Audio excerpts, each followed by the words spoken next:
Alléluia. Et si quelqu'un reçoit la parole de Dieu, elle réagit positivement à la parole de Dieu, Dieu lui donne l'esprit comme sceau. Alléluia. Alléluia. Comme Ézéchiel 36 nous dit, je changerai votre cœur de pierre en cœur de chair. Et je mettrai mon esprit en vous. Pourquoi? Afin que vous observiez et que vous pratiquiez ma parole. Amen. Dieu aime l'obéissance à sa parole. Amen. Alléluia. Amen. Il est le papa de ceux qui obéissent à sa parole. Même nous les humains, vous savez, on peut avoir plusieurs enfants, mais l'enfant qui est obéissant à la maman, qui est obéissant à son papa, il reçoit automatiquement l'amour et l'affection des parents, plus que les autres qui désobéissent. Mais ils sont tous enfants des mêmes parents. Mais l'enfant qui est obéissant aux parents, il reçoit l'affection des parents. Et c'est pareil aussi avec notre Dieu. Nous sommes tous les créatures de Dieu, mais nous devenons enfants de Dieu au contact de la parole. Amen. Et comme dit la parole, répondez-vous. Répondez-vous. Mais notre problème, ce n'est pas l'écologie, hein. Ce n'est pas manque d'argent ou le mine, non, c'est simplement le péché. Et Christ est descendu pour corriger cela. Et quand il reçoit la parole de qui est Christ, est-ce que vous comprenez? Amen. Donc on ne veut pas chrétien parce qu'on est amis à passer un ciba, non. Et surtout, serviteurs, faisons très attention. Viens, j'ai commencé une œuvre là. Non, c'est pas comme ça. Amen, amen, amen, amen. Viens me soutenir. Amen, amen, amen. Mais quel est le fondement, bien-aimé? Oui, on ne peut pas bâtir en dehors du fondement que Christ a posé déjà. Alléluia. Le fondement, c'est Acte 2, verset 37 à 39, 38. Repentance, baptême, et baptême d'eau, et baptême du Saint-Esprit. Amen. Parce que vous savez, quelqu'un qui n'a pas l'Esprit de Dieu ne peut pas comprendre les paroles que nous sommes en train de dire. Il ne peut pas comprendre cela. Ça va passer au-dessus. Mais qui a l'Esprit va capter. Amen. Alléluia. Alléluia. Amen. Car elle déclare, mes brebis entendent ma voix. Amen. Aujourd'hui, on commence une œuvre de Dieu comme une entreprise. J'ai rencontré un pasteur, je cherche une salle. Hein. Ah bon, pourquoi? Parce qu'il faut que je cherche une salle et que je trouve des partenaires pour me donner quand même de l'argent pour avoir des instruments. Il me dit, est-ce que Christ, quand il prêchait, avait des instruments? Non. Quand l'église primitive prêchait et renversait l'évangile à Jérusalem, il y avait des instruments? Alléluia. Amen. Non, retournons aux fondamentaux. Amen. La Bible, c'est notre modèle. On ne peut pas bâtir en dehors. Vous savez, quand vous voulez construire un gratte-ciel, on ne met pas de fondation d'un pavillon. Non? Oui, ce n'est pas ça. Le fondement, c'est Christ. Prenons le livre de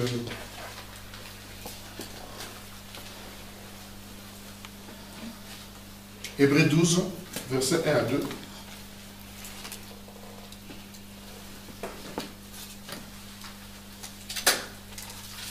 Après, tu m'as donné le temps, je peux aller comme je veux. Allez-y, jusqu'à 4 heures. Hébreux 12, versets 1 à 2.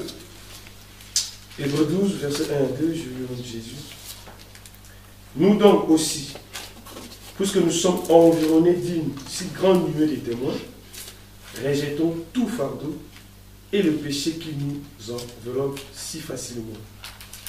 Et courons avec persévérance dans la carrière qui nous est ouverte, ayant les regards sur Jésus, qui suscite la foi et l'amène à la perfection, en échange de la joie qui lui a été réservée.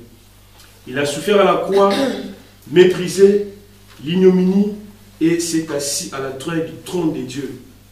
Considérez en effet celui qui a supporté contre sa personne qui nous terre. Ok, c'est bon, frère. Frère, tu peux nous lire dans ta version? Nous lisons pour la gloire de Dieu. Amen. Nous donc aussi, puisque nous sommes entourés d'une si grande nuée de témoins, et rejetons tout fardeau et les péchés qui nous enveloppent si facilement, et courons avec persévérance l'épreuve qui nous est proposée.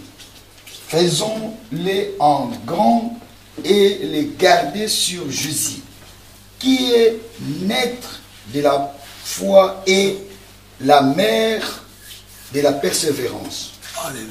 Amen. En échange de la joie qui est en lui et était réservée. Il a souffert la croix en méprisant la honte et qui est attachée, la honte qui est attachée et qui s'est assis à la droite du trône de Dieu. Amen. Amen. Je parle aux serviteurs. Laissez-moi vous apprendre une chose. Selon la Bible, la vie chrétienne, c'est une course. Amen. Je crois que d'aucuns parmi nous ont déjà vu les 100 mètres de JO olympiques, non? Les coureurs sont sur le starting block. Leurs regards sont sur ce quoi? C'est sur la ligne d'arrivée. Alléluia. Amen. Les chrétiens de l'église primitive, ils vendaient leur propriété. Ils quittaient leur demeure. Vous savez pourquoi? Parce qu'ils attendaient l'enlèvement ou l'avènement du Seigneur Jésus. Alléluia. Amen. Donc ils étaient tous ensemble. Les chrétiens doivent voir comme objectif Christ. Si ce soir tu es devenu là simplement la motivation qui t'a amené ici, seulement c'est Christ. Amen. Amen. Alléluia. Amen. Ne prêchez pas pour l'argent. Amen. Ne prêchez pas pour la gloire des hommes. Alléluia. Le seul objectif, c'est la gloire de Dieu. Amen. Et quand tu vois une soeur, un frère qui a été écouté par Saint-Simba, vois en lui simplement que la gloire de Dieu se manifeste en lui. Amen. Alléluia. Ici, là, nous sommes environnés d'un si grand lieu de témoins. Ces témoins, c'est qui? Ce sont les démons qui nous regardent, qui nous observent. Alléluia. Amen. Un chrétien les regarde. Vous savez, quand un coureur est dans la piste, il ne regarde pas le spectateur. Ce que j'ai vu, c'est ça. Alléluia. Amen. La ligne. Parce qu'il la déclare. On va dire ça tout à l'heure. Il y a un verset qui dit que les coureurs, quand ils courent, hein, il a comme objectif la ligne d'arrivée. Alléluia. Amen. Et quelle est la ligne d'arrivée? C'est Yahushua Mashiach. Il a dit que votre cœur ne se trouble point. Amen. Soyez en paix. Là où moi je suis, vous y serez. Un chrétien qui a compris cela, on ne l'appelle pas pour venir à la prière. On ne lui appelle pas qu'il faut que tu jeûnes. Parce que la relation entre Dieu et cela qui est primordial. Alléluia. Alléluia. Amen. Parce que vous n'aimez rien dans ce monde, c'est du vent dans ce monde. Tout ce que vous voyez, la maison, c'est du vent, c'est rien. Ce qui vaut, c'est la vie éternelle. Amen. Alléluia. Amen. Chacun de nous, le matin, quand nous nous levons, nous avons l'instinct de survie. Nous voulons survivre. Voilà pourquoi qu'est-ce que je vais manger? Qu'est-ce que nous avons manger? Parce que nous voulons vivre, non? Mais Christ a dit, la parole elle dit ceci: Dieu a tant aimé des filles qu'il a donné son Fils unique. Alléluia. Amen. Donc, pour toi, Dieu a donné son Fils. Et pas n'importe quel Fils, le Fils unique. Le seul qu'il avait. Car Jésus dit, créons l'homme. Parce qu'il le disait avec la parole. Amen. Et cette parole, Dieu s'est séparé de ça pour toi. Alléluia. Alléluia. Alléluia. Un chrétien n'est pas n'importe qui. Je vois des chrétiens qui voient un rail. Ah! Mais parce que tu es ignorant, tu ne sais pas qui tu es. Amen. Alléluia. Amen. Dieu a déployé toute sa puissance. Il a mis ça en quoi? En Christ d'abord. Et ce Christ-là, il te dit, voici, je m'étais devant la porte. Hein, bien aimé? Si tu entends ma voix, et tu m'ouvres, il rentre avec quoi? Cette puissance-là. Alléluia. Alléluia. Amen. Nous, chrétiens, nous sommes forts. La déclare, celui qui est en vous est plus fort que celui qui est dans le monde. Amen. Nous, on a des chrétiens faibles. Des chrétiens qui ont des problèmes. Bien, venez à moi, vous tous qui êtes fatigués. Et moi, je vous donnerai du repos. Le passage parle du repos, c'est quoi, bien aimé? C'est être en Christ. Amen. Pas en Jésus, mais en Christ. Amen. Oh. Alléluia. Et Christ, ça vient de Deutéronome 18, 15. Amen. Moïse, il avait dit au peuple d'Israël, Dieu suscitera un prophète comme moi. Alléluia. Et quel était le ministère de Moïse? Hein, ma soeur, c'est quoi votre nom? Sylvie. Et quel était le ministère de Moïse? Pardon? Moïse. Frère, le Quelle est ministère la de Moïse. mission ou bien Le ministère, la mission de Moïse. Prophète. La mission de Le ministère, c'est Moïse. travail. Hein, Oui, le prophète, il était prophète. Ne soyez pas aujourd'hui les religions font. Il était prophète pour délivrer le peuple d'Israël. Amen. Amen. Gloire à Dieu. Alléluia. Amen. C'était de sortir le peuple d'Israël En Égypte. de l'esclavage à la liberté. Amen. Et qu'est-ce que Jésus a dit tout à l'heure? La sœur l'a dit, non? Hein? L'Esprit du Seigneur est sur moi. Est-ce qu'on peut l'acclamer Jésus? Alléluia. Gloire à Jésus. Donc c'est Jésus-là, et ce soir, il est là. Quand on proclame son nom, il est au courant. Et il est là, je vous dis. Amen, amen, amen. Alléluia. Au nom de Jésus. Il a cessé de dire, c'est ta foi. Amen. C'est ta foi. La foi vient d'où? Non, c'est qu'on entend d'abord. C'est ce qu'on attend, oui. Amen. Et ce qu'on entend d'eux, la parole de Dieu. Je vous dis, Jésus est là. Amen. Alléluia. Amen. Cette parole-là, bien aimé, beaucoup ne l'entendent pas. Aujourd'hui, nous parle que des bénédictions, mais quelle est la bénédiction?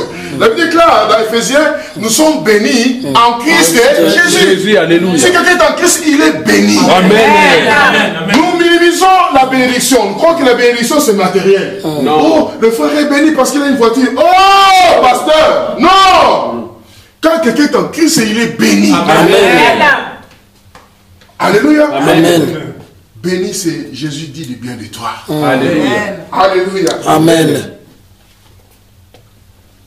Quel est ton focus, hein? Le point de mire, ta motivation? Pourquoi tu veux être serviteur? Pourquoi tu es servant de Dieu? Pourquoi? Alléluia. Alléluia. Amen.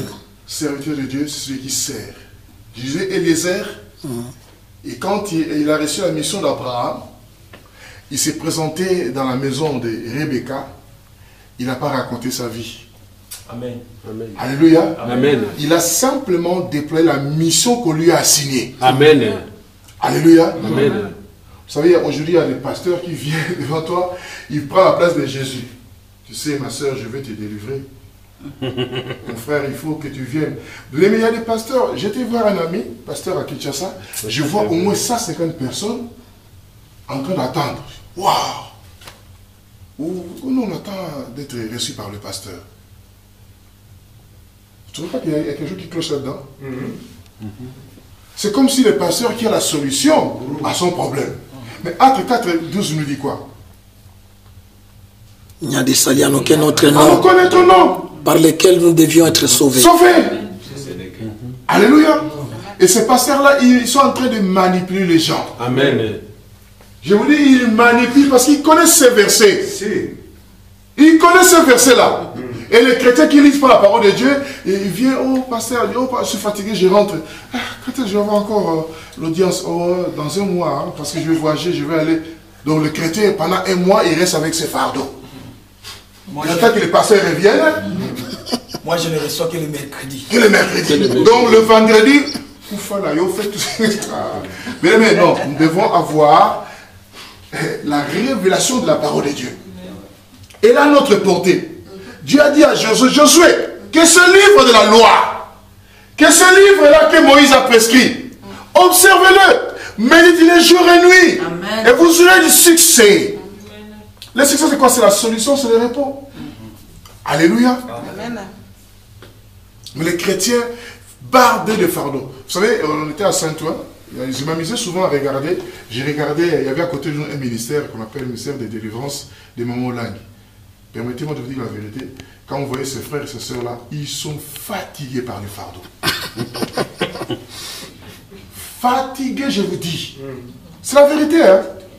Parce qu'ils gênent, ils croient que par le gêne, ils vont avoir la solution. Non, ce n'est pas le gêne qui va donner la solution au problème. La solution au problème, c'est quoi? C'est Jésus. Donc Jésus, c'est quoi? C'est la parole. Conforme-toi à la parole et tu verras la gloire de Dieu. Pierre angulaire. J'ai rencontré un ami, il était costaud, il faisait du sport. Je l'ai salué comme ça, comme la main d'un bébé. Oh, qu'est-ce qui t'arrive? Cherchons la délivrance. Oh, il a dit, oh, on a pas gêne, tout le temps de gêne. Ils croient que les jeunes vont apporter les solutions à leurs problèmes. Non, c'est l'ignorance totale. Alléluia. Mais vous savez que Jésus-Christ avait jeûné 40 jours, 40 nuits. Est-ce que le diable a eu peur de lui? Non. Non. Amen. Amen. Lui-même, Yahushua Mashiach, étant sur terre, il a jeûné 40 jours et 40 nuits. Moi, je ne sais pas si je peux faire ça, je ne ferai pas ça.